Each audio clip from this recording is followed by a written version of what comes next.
అందరికీ హృదయపూర్వక నమస్కారాలు. వన మహోత్సవ కార్యక్రమాన్ని అందరూ సామాజిక బాధ్యతగా తీసుకోవాలని మనస్ఫూర్తిగా అభ్యర్థిస్తున్నాను. పర్యావరణ సమతుల్యత కోసం పచ్చదనాన్ని పెంచాలి అనేది ఎన్డీఏ కూటమి ప్రభుత్వ లక్ష్యం. 29% ఉన్న పచ్చదనం 50% తీసుకెళ్లాలే లక్ష్యంగా పనిచేస్తున్నాం. ఈ వన మహోత్సవ కార్యక్రమంలో మరొక ముఖ్య విషయం, వృక్షజాతుల ఎంపిక చాలా కీలకం. అవి స్వదేశీ వృక్షజాతులను ఎంపిక చేసుకోవటం చాలా అవసరం. స్థానిక వృక్షజాతులు నాటడం ద్వారా జీవ వైవిధ్యాన్ని, నేల ఆరోగ్యాన్ని మరియు పర్యావరణం మరియు మానవ ఆరోగ్యాన్ని కాపాడిన వాళ్ళు అవుతాం. అందుకే దేశవాళీ చెట్లు పెంచడం చాలా అవసరం. మన దేశ భూ వాతావరణ జీవ వైవిధ్యాన్ని ముప్పు కలిగించే అన్య దేశ జాతుల్ని నాటడం మనందరం మానుకోవాలి.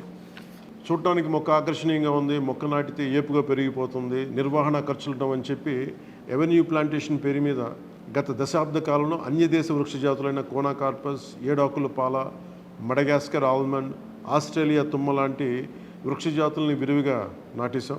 వీటి మూలంగా పర్యావరణానికి ప్రయోజనం కంటే కూడా ఆరోగ్యం మీద, భూగర్భ జల సంపద మీద చాలా తీవ్ర ప్రభావం చూపుతూ ఉంది.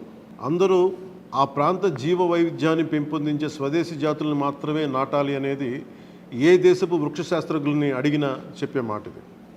కానీ ఆ వాస్తవాన్ని విస్మరించి విదేశీయ మొక్కల మోసుతో రాష్ట్రమంతటా కోనాకార్పస్తో నింపేశారు.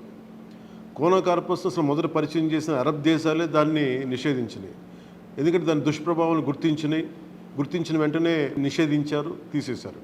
మన దేశంలో తెలంగాణ, గుజరాత్, కర్ణాటక, అస్సాం ప్రభుత్వాలు కూడా వీటిని నిషేధించినాయి. ఈ కోనాకార్పస్ లాంటి విదేశ వృక్ష జాతుల మూలంగా జరిగే అనర్థాలు చాలా ఉన్నాయి. అవి ముఖ్యంగా మన భూగర్భ జల సంపదను హరించి వేస్తాయి, శ్వాస సంబంధ ఆరోగ్య సమస్యలకి కారణమవుతున్నాయి. కోనాకార్పస్ ఎలాంటి వృక్ష జాతి అంటే పశువులు తినవు, పక్షులు గూడు పెట్టవు, కనీసం పక్షులు కూడా వాలవు. చెట్టుని చేమని ఆధారంగా చేసుకుని బతికే క్రిమికీటకాలు కూడా ఈ చెట్లు జోలికి రావు. పక్షులే దూరంగా ఉండే ఈ మొక్కల్ని మనం మోజులో పడి ఎందుకు వేయాలి అనేది కీలకమైన ప్రశ్న.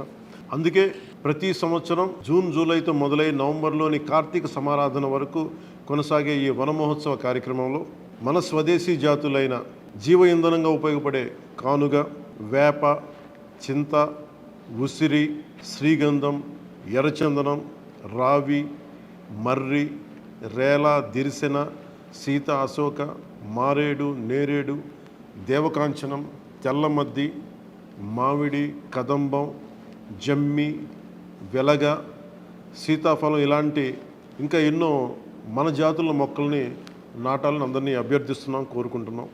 29% ఉన్న మన పచ్చదనాన్ని 50% తీసుకెళ్లే లక్ష్యంగా చంద్రబాబు నాయుడు గారి నాయకత్వంలో కూటమి ప్రభుత్వం పనిచేస్తుంది. అందరం కలిసి పచ్చదనాన్ని పెంచుకుందాం, పర్యావరణాన్ని కాపాడుకుందామని తెలియజేసుకుంటూ జై హింద్.